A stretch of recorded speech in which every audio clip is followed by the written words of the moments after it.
एक बार भगवान बुद्ध जेतवन विहार में रह रहे थे। भिक्षु चक्षुपाल भगवान से मिलने के लिए आए थे।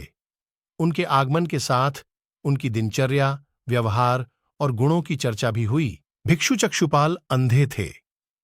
एक दिन विहार के कुछ भिक्षुओं ने कुछ मरे हुए कीड़ों को चक्षुपाल की कुटी के बाहर पाया और उन्होंने चक्षुपाल की निंदा करनी शुरू कर दी कि उन्होंने इन जीवित प्राणियों की हत्या की। भगवान बुद्ध ने निंदा कर रहे उन भिक्षुओं को बुलाया और पूछा कि क्या तुमने भिक्षु को कीड़े मारते हुए देखा है? उन्होंने उत्तर दिया, नहीं।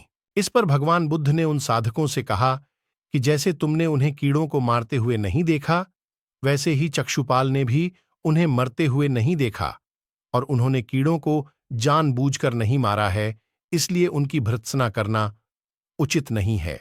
भिक्षुओं ने इसके बाद पूछा कि चक्षुपाल अंधे क्यों हैं? उन्होंने इस जन्म में अथवा पिछले जन्म में क्या पाप किए? भगवान बुद्ध ने चक्षुपाल के बारे में कहा कि वे पूर्व जन्म में एक चिकित्सक थे। एक अंधी स्त्री ने उनसे वादा किया था कि यदि वे उसकी आंखें ठीक कर देंगे तो वह और उसका परिवार उनके दास बन जाएंगे। स्त्री की आंखें ठीक हो गईं, पर उसने दासी बनने के भय से यह मानने से इनकार कर दिया। चिकित्सक को तो पता था कि उस स्त्री की आंखें ठीक हो गई हैं, वह झूठ बोल रही है। उसे सबक सिखाने के लिए या बदला लेने के लिए चक्षुपाल ने दूसरी दवा दी। उस दवा से महिला फिर अंधी हो गई।